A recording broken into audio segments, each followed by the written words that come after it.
के विकासपुरी स्थित nursing home में आग लगने से हड़कंप। नर्सिंग होम में भर्ती सभी मरीज सुरक्षित हैं। अस्पताल में चल रहा था कुल 26 मरीजों का इलाज, जिसमें 17 कोरोना के पेशेंट। सभी मरीजों को दूसरे अस्पताल में शिफ्ट किया गया। दिल्ली में कोरोना के खिलाफ में जारी लड़ाई में जुटी राष्ट्रीय स्वयंसेवक संघ सेवा भारती के साथ में मिलकर अशोक विहार के लक्ष्मीबाई कॉलेज में शुरू किया 100 बेड का कोविड केयर सेंटर का संचालन। कोरोना के गंभीर मरीजों को प्राथमिकता दी जा रही है। दिल्ली को पर्याप्त ऑक्सीजन न देने पर केंद्र को हाईकोर्ट की फटकार, नोटिस जारी करके जवाब तलब किया। पूछा क्यों न हो अवमानना की कार्रवाई। दिल्ली में कोरोना के बढ़ते खतरे और ऑक्सीजन संकट समेत अन्य मुद्दों पर आज फिर हाईकोर्ट में सुनवाई। कल की सुनवाई में कोर्ट ने केंद्र सरकार को लगाई कड़ी फटकार। कोर्ट ने कहा दिल्ली में उसके कोटे की ऑक्सीजन देने के अलावा सरकार के पास में कोई और रास्ता नहीं। ऑक्सीजन के चलते लोगों की मौत पर कोर्ट ने जताई गहरी चिंता। दिल्ली के रामलीला मैदान में डिप्टी सीएम मनीष सिसोदिया और स्वास्थ्य मंत्री सत्येंद्र जैन ने 500 आईसीयू बेड के कोविड अस्पताल के निर्माण का जायजा लिया। सिसोदिया ने कहा 1 हफ्ते में पूरा हो जाएगा कार्य। कोरोना के बढ़ते कहर के बीच में महाराष्ट्र के सीएम ने बुलाई कैबिनेट बैठक। कोरोना संक्रमण और ऑक्सीजन संकट समेत अन्य जरूरी मुद्दों पर चर्चा। कोरोना जांच और वैक्सीनेशन को लेकर सरकार कर सकती है बड़े फैसले। हिमाचल प्रदेश के सीएम ने भी बुलाई कैबिनेट बैठक। राज्य में बढ़ते कोरोना केसेस को लेकर हो सकता है लॉकडाउन पर फैसला। लखनऊ में सीएम योगी ने किया कोविड अस्पताल का दौरा, व्यवस्थाओं का लिया जायजा। बढ़ती महामारी को देखते हुए कैंसर अस्पताल को कोविड केयर अस्पताल में तब्दील किया। कोरोना मरीजों के बेहतर इलाज के लिए यूपी सरकार ने बड़ा फैसला लिया। सीएम योगी के निर्देश के बाद कोविड संक्रमण पर रोकथाम के लिए बनाई नई सलाहकार समिति। टीम 9 को देगी अपना सुझाव। कोरोना के खिलाफ जारी लड़ाई में सीएम योगी की टीम 9 के अधिकारियों के कंधों पर बड़ी जिम्मेदारी।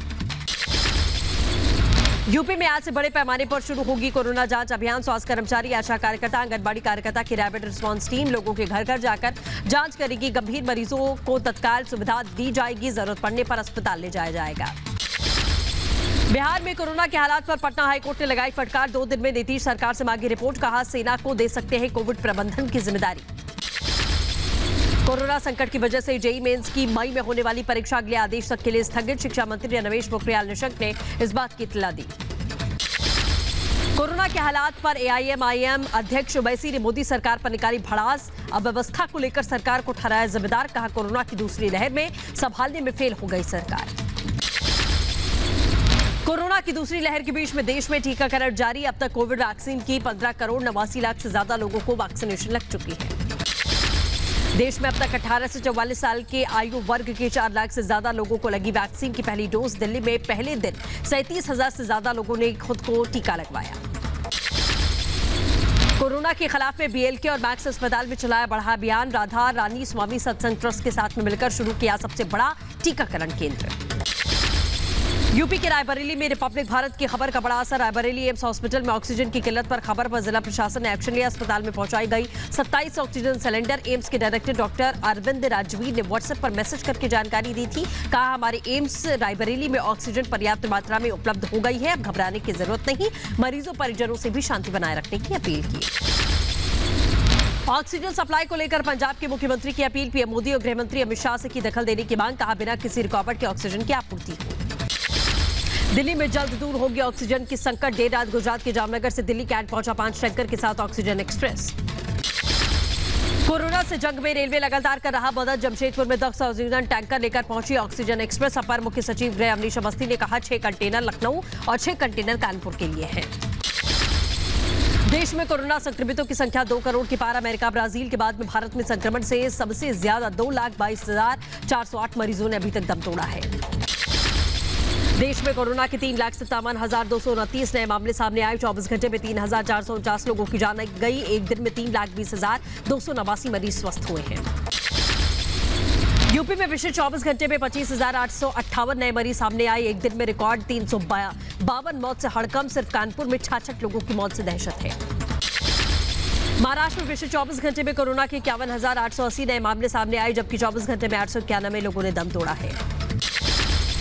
यूपी के जिला अस्पताल की बड़ी लापरवाही। करीब 2 घंटे तक इमरजेंसी वार्ड के सामने तड़पती रही महिला। परिजनों ने डॉक्टर्स पर लगाए लापरवाही के बड़े आरोप, जमकर हंगामा काटा।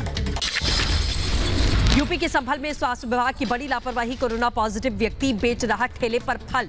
सैंपलिंग के रिपोर्ट पॉजिटिव आने पर नहीं कराया फल विक्रेता को आइसोलेट। सोशल मीडिया पर फोटो वायरल होने के बाद में हड़कंप।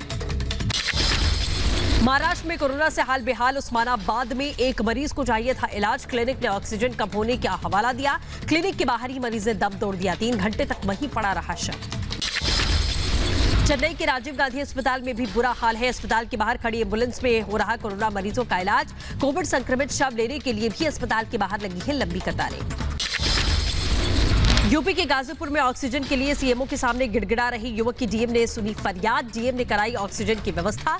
अस्पताल का औचक निरीक्षण करने पहुंचे थे डीएम। यूपी के गाजीपुर में जिला अस्पताल को कोविड अस्पताल में तब्दील किया जाएगा। डीएम ने दिया आदेश, कल तक अस्पताल में ऑक्सीजन प्लांट शुरू नहीं हुआ तो कार्रवाई होगी। अस्पताल में साफ सफाई न होने पर अधिकारियों को फटकार लगाई गई। कानपुर के भैरव घाट में लगा शवों का अंबार। अंतिम संस्कार के लिए बांटे जा रहे टोकन, लग रही लंबी कतार। सरकारी आंकड़ों से जमीनी हकीकत बिल्कुल इतर है। पश्चिमी दिल्ली में रेमडेसिविर की कालाबाजारी के 2 आरोपी गिरफ्तार। 5 इंजेक्शन जब्त किए गए। तय कीमत से महंगे दाम पर इंजेक्शन बेचने का आरोप लगा। महाराष्ट्र की पिपरी चिंचवाड़ में वेंटिलेटर बेड दिलाने के नाम पर ठगी। 1 लाख की घूस लेने के आरोपी 3 डॉक्टर गिरफ्तार। यूपी के मुरादाबाद में ऑक्सीजन प्लांट के बाहर लोगों का हंगामा। लोगों ने ऑक्सीजन प्लांट के मालिक पर कालाबाजारी करने का आरोप लगाया। घंटों लाइन में लगने के बावजूद भी ऑक्सीजन न मिलने का आरोप लगाया गया। कोरोना काल में शादी करना भारी पड़ा। राजस्थान में शादी समारोह में नियमों की अनदेखी पर प्रशासन ने ठोका 1 लाख का जुर्माना। महामारी एक्ट के तहत में कार्रवाई की गई। यूपी के कानपुर में खुलेआम कोविड नियमों की उड़ाई गई धज्जियां। बिना मास्क के सड़कों पर घूमते दिखे लोग। पुलिस भी बेपरवाह नजर आई। उत्तर प्रदेश के प्रयागराज में संगम किनारे बढ़ रही भीड़। कोरोना नियमों की अनदेखी हो रही है। जिले में बढ़ते संक्रमण का लोगों पर असर नहीं।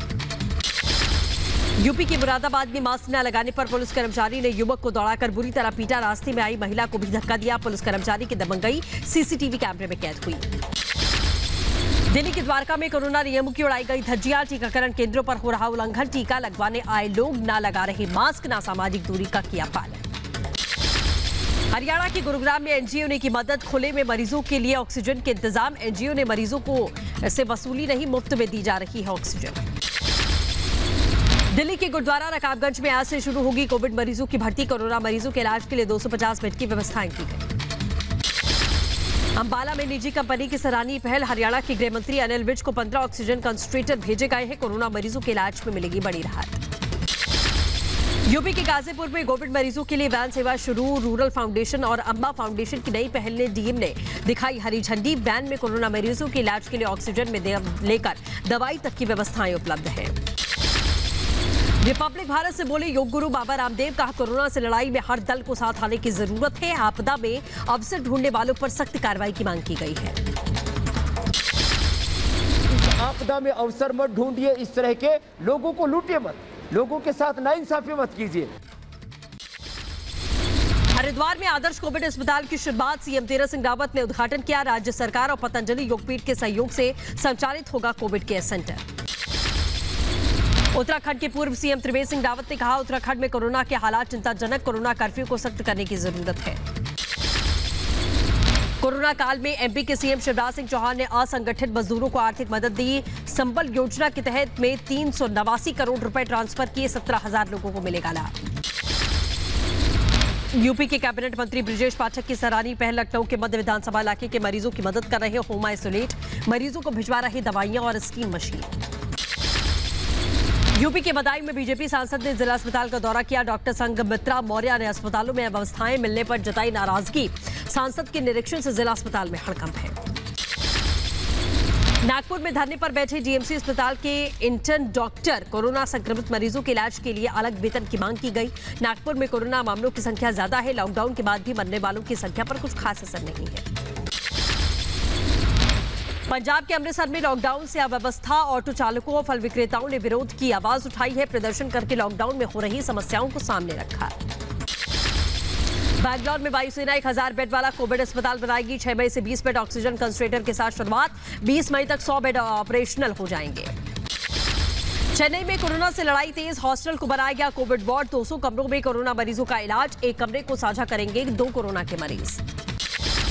कोरोना संक्रमण को देखते हुए एमपी के उज्जैन में 70 बेड का कोविड अस्पताल बनकर तैयार। कैबिनेट मंत्री मोहन यादव ने दौरा किया। मंत्री ने अधिकारियों को कुछ जरूरी दिशा निर्देश दिए। दिल्ली में कोरोना कहर को लेकर उपराज्यपाल भी एक्शन मोड में। अधिकारियों को दिए हैं लॉकडाउन का पालन करने के निर्देश। उपराज्यपाल अनिल बैजल ने जिलाधिकारियों और पुलिस उपायुक्तों को अपने अपने इलाके में सघन सर्वेक्षण करने के लिए कहा है। दिल्ली में लॉकडाउन को लेकर पुलिस की सख्ती, बैरिकेडिंग लगाकर गाड़ियों की चेकिंग, सिर्फ जरूरी दवाओं से जुड़े लोगों को ही आने जाने की इजाजत है। दिल्ली से सटे नोएडा में भी लॉकडाउन का असर, बाजार और सभी दुकानें बंद। बिना वजह घर से बाहर निकलने पर पुलिस ने काटा चालान। केरल के कोच्चि में कोरोना नियमों का पालन करने के लिए मुस्तैद दिखी पुलिस। वाहनों की आवाजाही पर कर रही पुलिस की कड़ी नजर। केरल में पिछले महीने से लागू है लॉकडाउन जैसी पाबंदियां। केरल के तिरुवनंतपुरम में पुलिस सख्त, वाहनों की आवाजाही पर कड़ी नजर। कोरोना नियमों का पालन करवाने में कोई भी कोर कसर नहीं छोड़ रही पुलिस। जम्मू कश्मीर के श्रीनगर में कोरोना की दूसरी लहर से कोहराम, पर्यटन पर पड़ा बुरा असर। कोरोना की वजह से नहीं आ रहे लोग, श्रीनगर में भी तेजी से पैर पसार रहा कोरोना। बंगाल में हिंसक माहौल के बीच में ममता बनर्जी आज सुबह 11:15 बजे लेंगी सीएम पद की शपथ। लगातार तीसरी बार मुख्यमंत्री बनेगी ममता बनर्जी। सौरभ गांगुली और दिलीप घोष को भेजा शपथ ग्रहण में शामिल होने का न्योता। सीएम ममता की शपथ के बाद में 6 और 7 मई को विधायक लेंगे शपथ। इसके बाद में 9 मई को राज्य के अन्य मंत्री शपथ लेंगे। टीएमसी नेता सुब्रत मुखर्जी को बनाया गया प्रोटेम स्पीकर। बंगाल विधानसभा चुनाव में 213 सीटें जीतकर टीएमसी भारी बहुमत के साथ सरकार बना रही है। बीजेपी अध्यक्ष जेपी नड्डा के बंगाल दौरे का आज दूसरा दिन। कल हिंसा पीड़ित बीजेपी कार्यकर्ताओं के परिजनों से मुलाकात की थी। चुनाव नतीजों के बाद में अब तक 11 बीजेपी कार्यकर्ताओं की हत्या हुई। बीजेपी अध्यक्ष जेपी नड्डा ने कहा कि बंगाल में हो रही हिंसा से हैरान हूं। चुनाव नतीजों के बाद से हमारे कार्यकर्ताओं पर हमले हो रहे हैं। हम लोकतांत्रिक तरीके से लड़ाई लड़ेंगे। कोलकाता के बेलघाता में जेपी नड्डा ने हिंसा प्रभावित लोगों से मुलाकात की। बंगाल में चुनावी नतीजों के बाद हुई हिंसा में बीजेपी कार्यकर्ताओं के साथ मारपीट और हत्या के बाद में उनके घरों में तोड़फोड़ की गई है, जिसका जायजा लिया जेपी नड्डा ने। बंगाल में हिंसा के खिलाफ में आज देश भर में धरना प्रदर्शन करेगी बीजेपी। राष्ट्रीय अध्यक्ष जेपी नड्डा और प्रदेश अध्यक्ष दिलीप घोष भी धरना देने वाले हैं। कोलकाता में पार्टी मुख्यालय के बाहर सुबह 9:30 बजे कार्यकर्ताओं के साथ धरना देंगे नड्डा। मारे गए पार्टी कार्यकर्ताओं के लिए न्याय की मांग की जाएगी। बंगाल में हिंसा को लेकर दिल्ली में बीजेपी का विरोध प्रदर्शन। बंगाल गेस्ट हाउस के बाहर ममता सरकार के खिलाफ नारेबाजी। दिल्ली बीजेपी अध्यक्ष आदेश गुप्ता, मीनाक्षी लेखी समेत सभी बड़े नेता मौजूद रहे। बंगाल हिंसा पर ममता बनर्जी ने सीनियर अफसरों के साथ बैठक की। करीब 40 मिनट तक चली बैठक में ममता ने अधिकारियों से जानकारी ली। सोशल मीडिया पर फैलाए जा रहे फेक वीडियो की मॉनिटरिंग करने के भी निर्देश दिए हैं। पश्चिम बंगाल में हिंसा पर सुप्रीम कोर्ट ने दायर की गई कई याचिकाएं। इंडिया कलेक्टिव नाम की संस्था ने अपनी याचिका में बंगाल में राष्ट्रपति शासन लगाने तक की मांग की। कहा, चुनावी परिणाम के बाद में भड़की हिंसा को संभालने में नाकाम रही है राज्य सरकार। बंगाल हिंसा पर सीबीआई से जांच कराने की मांग। बीजेपी ने सुप्रीम कोर्ट में अर्जी डाली। बीजेपी नेता गौरव भाटिया ने बीजेपी कार्यकर्ताओं की हत्या का हवाला दिया। पीएम मोदी ने बंगाल के हालात पर राज्यपाल जगदीप धनखड़ से फोन पर बातचीत की। पीएम मोदी ने कानून व्यवस्था पर चिंता जाहिर की। बंगाल में चुनाव नतीजों के बाद अलग अलग इलाकों में जमकर तोड़फोड़ और आगजनी की गई है। तो वहीं बंगाल में हिंसा को लेकर ममता सरकार पर बीजेपी हमलावर संबित पात्रा ने हिंसा के लिए ममता को जिम्मेदार ठहराया। कहा, बंगाल आज जल रहा है। हमारे कार्यकर्ता हर घड़ी हमारे नेताओं को फोन कर रहे हैं। हम उनकी गुहार सुन रहे हैं और लगातार गुहार लगा रहे हैं कि हमें बचा लो। बंगाल में जारी हिंसा पर फूटा केंद्रीय मंत्री गिरिराज सिंह का गुस्सा। टीएमसी को बताया किम जोंग की पार्टी। कहा, विरोध में आवाज उठाने वालों का सिर कलम हो रहा है। टीएमसी ने हिंसा को बीजेपी की अंदरूनी लड़ाई करार दिया है। डेरेक ओब्रायन ने कहा है कि हिंसा बीजेपी के स्थानीय नेताओं की आपसी लड़ाई का नतीजा है। चुनाव के बाद में पश्चिम बंगाल में हिंसा को लेकर छलके कंगना रनौत के आंसू। नियम तोड़ने के आरोप में ट्विटर ने अकाउंट को सस्पेंड कर दिया है। बंगाल में महिलाओं के खिलाफ में हो रही हिंसा का महिला आयोग ने संज्ञान लिया। एनसीडब्ल्यू अध्यक्ष रेखा शर्मा ने डीजीपी को चिट्ठी लिखकर जवाब मांगा है। पश्चिम बंगाल में नतीजों के बाद में राजनीतिक हिंसा जारी। कूच बिहार में बीजेपी कार्यकर्ता चंदन रॉय की हत्या। टीएमसी पर हत्या करने का आरोप। बीजेपी कार्यकर्ता में गुस्सा। पश्चिम बंगाल के गोपाल नगर में दुकानों को लूटने और घरों को तोड़फोड़ करने की तस्वीरें। टीएमसी कार्यकर्ताओं पर लगा दहशत फैलाने का बड़ा आरोप। मराठा आरक्षण का इंतजार कर रहे लोगों के लिए आज का दिन काफी अहम है। सुप्रीम कोर्ट की 5 जजों की संविधान पीठ बॉम्बे हाईकोर्ट के फैसले के खिलाफ दाखिल की गई याचिका पर सुनवाई फैसला। बॉम्बे हाईकोर्ट में मराठों को 12 से 13% तक आरक्षण देने का फैसला सुनाया गया था। तमिलनाडु विधानसभा चुनाव में भारी जीत दर्ज करने के बाद राज्यपाल से मिलेंगे डीएमके के विधायक दल के नेता एमके स्टालिन। कल विधायकों ने सर्वसम्मति से चुना था नेता। 7 मई को सीएम पद की शपथ ले सकते हैं स्टालिन। पहली बार सीएम बनेंगे एमके स्टालिन। यूपी में पंचायत चुनाव में बीजेपी को बड़ा झटका। अयोध्या, काशी, मथुरा, गोरखपुर में बीजेपी से आगे विरोधी। अगले साल यूपी में होने हैं विधानसभा चुनाव। यूपी के संभल में जीत के जश्न में जुलूस निकाला। निर्वाचित प्रधान को पड़ा भारी। प्रधान समेत 7 लोगों को पुलिस ने अरेस्ट किया। कोविड नियमों के उल्लंघन पर कार्रवाई। हिमाचल प्रदेश के चंबा में बादल फटने से तबाही, भारी नुकसान। टूटी सड़कों और घरों में घुसे पानी से लोग परेशान। उत्तराखंड के चमोली में बादल फटने से भारी नुकसान। चमोली जिले के बिंसर पहाड़ी में बादल फटने से कई दुकानें मलबे में दबी। बिहार के दरभंगा में पद्मश्री सम्मानित डॉक्टर मानस बिहारी वर्मा का निधन, जिला प्रशासन ने अनदेखी की। कोरोना काल में राजस्थान में जैसलमेर में अनोखी शादी देखी गई। यूपी के मुजफ्फरनगर में पंचायत चुनाव जीतने के बाद प्रधान और उनके समर्थकों ने उड़ाई कोरोना नियमों की धज्जियां। वहीं आगे बढ़ेंगे, आपको बता दें यूपी के अलीगढ़ में चुनाव जीतने के बाद में नवनिर्वाचित प्रधान को समर्थकों के साथ में जुलूस निकालना भारी पड़ गया। जम्मू कश्मीर में सुरक्षा बलों और आतंकवादियों के बीच में मुठभेड़ में सेना को सफलता मिली। यूपी के मथुरा में प्रधान के घर में आग से हड़कंप, घर में रखा लाखों का सामान जलकर खाक। मध्य प्रदेश के उज्जैन में भारतीय स्टेट बैंक में चोरी की कोशिश की गई। बिहार के आरा में पंजाब नेशनल बैंक में लूट का खुलासा, लूटकांड में शामिल सभी चोरों को गिरफ्तार किया गया है। यूपी के महोबा में मामूली विवाद में जमकर मारपीट, लाठी डंडे, कुल्हाड़ी से दर्जनों परिवारों को पीटा गया। यूपी के गोंडा में नाबालिग युवती का फंदे से लटकता शव मिलने से सनसनी का माहौल।